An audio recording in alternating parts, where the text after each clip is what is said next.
देख सकते हैं कोलाइड तथा उनके उदाहरण। कुछ प्रमुख कोलाइड का प्रकार दिया हुआ है और उसमें परिक्षिप्त प्रवास्था और परिक्षेपण माध्यम दिया गया और उसका उदाहरण भी दिया हुआ है।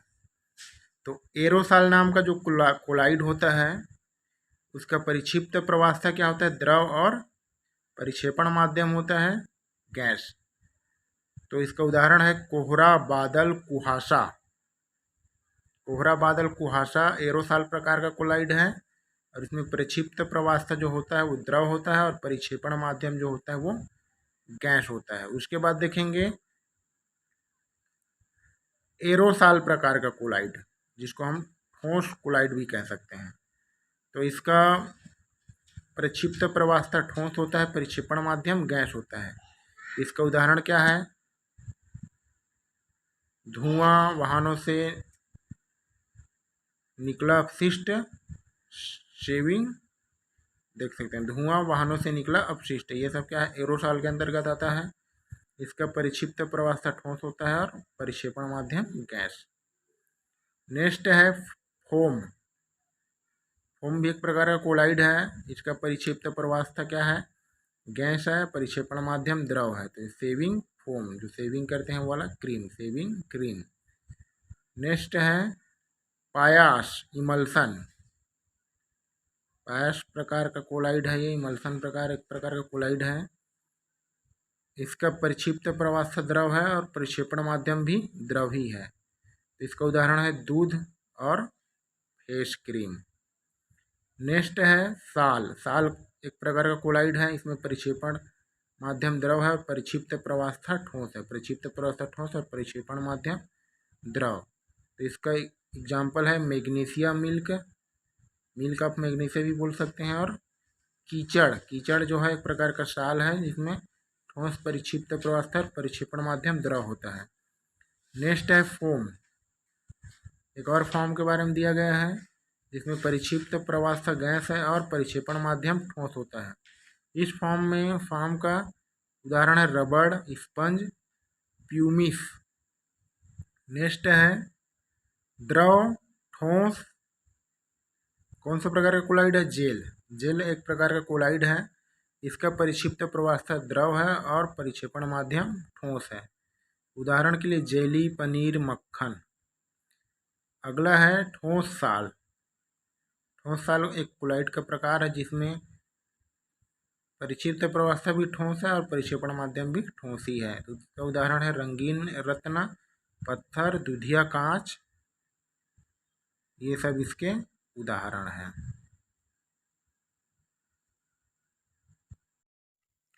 प्रमुख धातुएं एवं उनके उपयोग।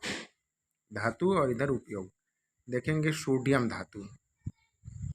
सोडियम का उपयोग क्या है, सड़क पर रोशनी के लिए प्रयुक्त पीले लैंपों में, जो सड़क किनारे जो पीला पीला दिखता है ना रोशनी, तो पीले बल्ब बनाने में इसका उपयोग होता है सोडियम का। सड़क किनारे रोशनी के लिए प्रयुक्त पीले लैंपों में। उसके बाद आता है तांबा। तांबा धातु का उपयोग है तार, विद्युत के चालन के लिए। मतलब जितने भी हम लोग विद्युत चालन के लिए तार देखते हैं वो तांबा का रहता है। बर्तन तथा पन्नी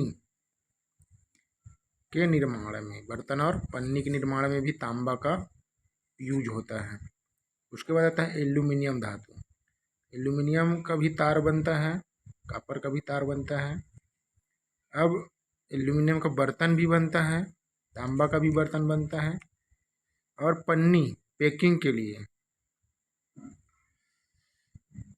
के लिए निर्माण में भी, अंतरिक्ष व ऑटो उद्योग में भी एल्यूमिनियम का यूज होता है। अब आता है नेक्स्ट आयरन। आयरन धातु का यूज क्या है, बर्तन, चुंबक, जो ट्रांसफार्मर की कोर में प्रयुक्त होती है स्टेनलेस स्टील के रूप में। देख सकते हैं स्टेनलेस स्टील में भी आयरन का यूज होता है। अब आगे है जिंक। जिंक का यूज होता है गैल्वेनीकरण के लिए। गैल्वेनीकरण मतलब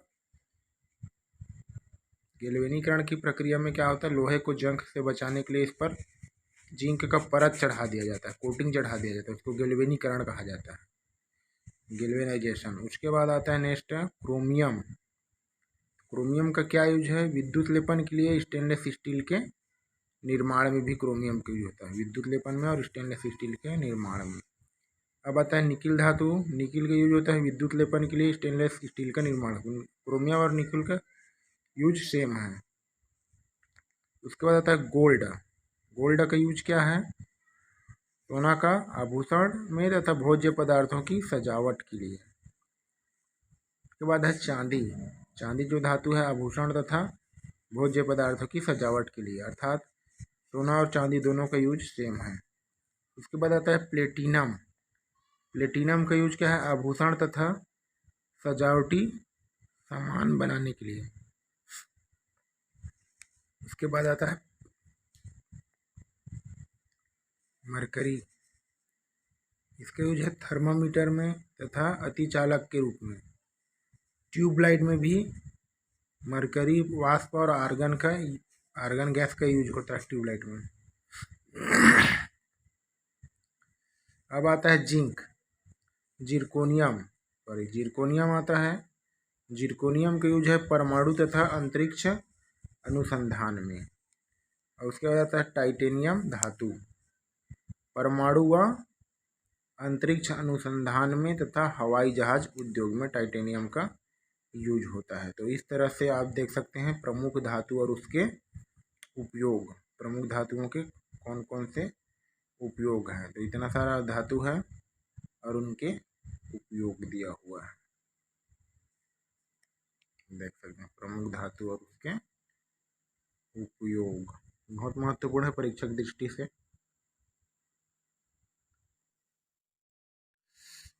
देखेंगे प्रमुख मिश्र धातुएं और उनका संगठन तथा उपयोग। तो मिश्र धातु में क्या है? पहला एल्यूमिनियम ब्रांज।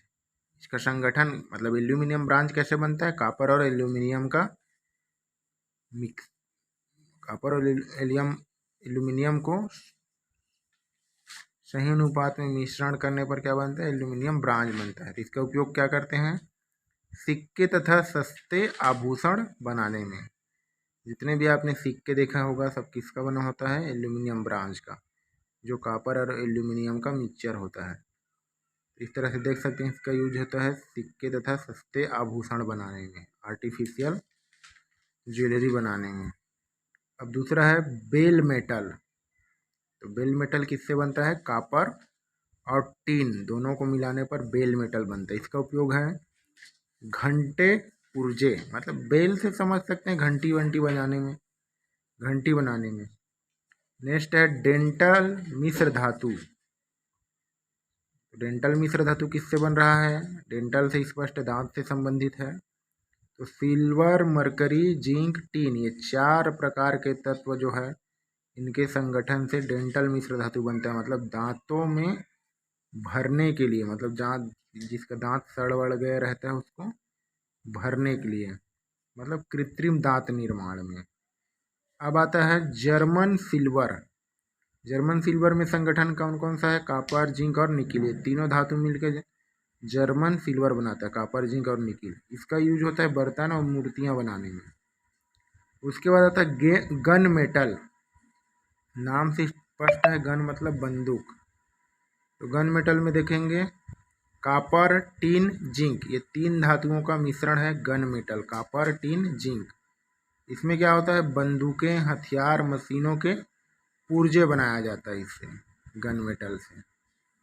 उसके बाद नेक्स्ट है कांसा। कांसा कैसे बनता है, किससे बनता है? कापर तथा टीन के मिश्रण से बनता है। बर्तन बनाते हैं, मूर्तियां बनाते हैं और भी कृत्रिम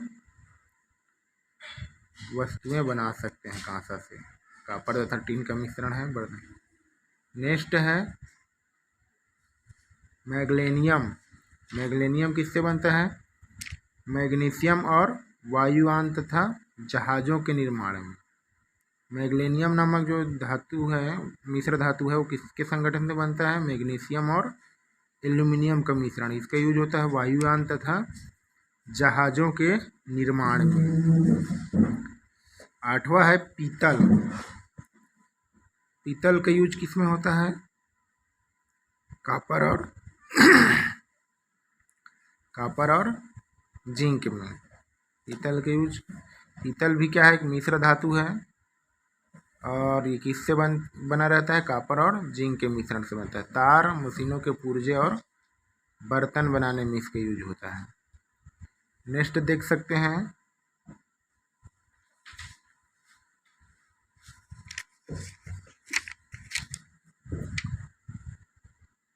पीतल के बाद आता है सोल्डर। इसके यूज किस में होता है? टीन तथा लेड दोनों का मिश्रण से बनता है सोल्डर मिश्र धातु, धातुओं को जोड़ने में। और 10वां नंबर पे है स्टेनलेस स्टील। स्टेनलेस स्टील भी एक प्रकार का मिश्र धातु है जो कि आयरन, क्रोमियम और निकिल के मिश्रण से बनता है। इसका यूज होता है बर्तन और चिकित्सा के औजार बनाने में, स्टेनलेस स्टील का। देख सकते हैं प्रमुख धातुएं एवं उनके प्रमुख अयस्क।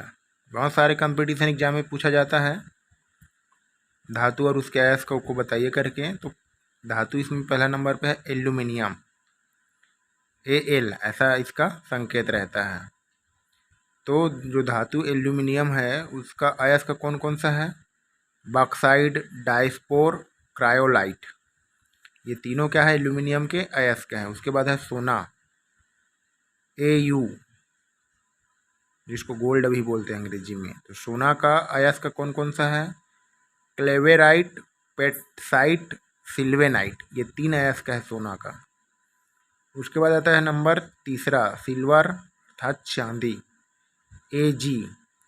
तो इसका अयस्क है सिल्वर ग्लांस, जिसको अर्जेंटाइट भी कहा जाता है, हार्न सिल्वर, ये भी इसके प्रमुख अयस्क है। उसके बाद आता है कॉपर, तांबा भी कहते हैं इसको, Cu इसका संकेत है। कॉपर पायराइट, जिसको चेल्कोसाइड भी कहते हैं, कॉपर ग्लांस, चेल्कोसाइड, क्यूप्राइट, ये सभी इसके कॉपर के अयस्क है, तांबा का अयस्क। उसके बाद आता है नंबर जिंक का। जिंक का संकेत है Zn, जिंक को जस्ता भी कहते हैं। इसका प्रमुख अयस्क है जिंक ब्लेड, स्फेलेराइट और केलेमाइन, जिंक स्पार। नेक्स्ट है लेड सीसा, Pb, इसको लेड बोलते हैं, सीसा संकेत है इसका Pb। इसका प्रमुख अयस्क गैलेना, सेरूसाइट, मेसिकाट, लिथार्ज। अगला है आयरन, लोहा, इसका प्रमुख अयस्क है hematite, magnetite, siderite, iron pyrite. इस तरह से इसके प्रमुख अयस्क हैं। अगला है मैग्नीशियम, Mg। मैग्नीशियम का प्रमुख अयस्क है मैग्नेसाइट, डोलोमाइट, किसराइट, कार्नेलाइट। उसके बाद आता है नंबर मैग्नीज का, Mn। मैग्नीज का प्रमुख अयस्क है पायरोलुसाइट, हौसमेनाइट। नेक्स्ट है मरकरी, पारा, Hg। इसका प्रमुख अयस्क है सिनेबार, कैलोमल। कैलोमल इलेक्ट्रोड ऐसा सुने होंगे, तो मरकरी को कहा जाता है। नेक्स्ट है पोटेशियम, के। पोटेशियम का संकेत क्या है? के। तो इसका प्रमुख अयस्क है कार्नेलाइट, साल्ट पीटर। उसके बाद आता है सोडियम, इसका प्रमुख अयस्क है rock salt, Chile saltpetre. उसके बाद नेक्स्ट है tin, Sn, tin stone, cassiterite, इसका प्रमुख अयस्क है टीन स्टोन, टीन का। नेक्स्ट है यूरेनियम, का संकेत क्या है? U। इसके प्रमुख अयस्क है पीच ब्लेड, यूरेनीनाइट, यह है इसका प्रमुख अयस्क। उसके बाद है क्रोमियम, 15 नंबर पे क्या है? क्रोमियम। तो इसको अयस्क है क्रोमाइट। नेक्स्ट है कैल्शियम, कैल्शियम का Ca, इसका प्रमुख अयस्क है लाइमस्टोन, मार्बल, चाक, जिप्सम, फ्लोरिस्पार, रॉक साल्ट। तो इस तरह से हम प्रमुख धातु और उसके अयस्कों का अध्ययन कर सकते हैं, जान सकते हैं।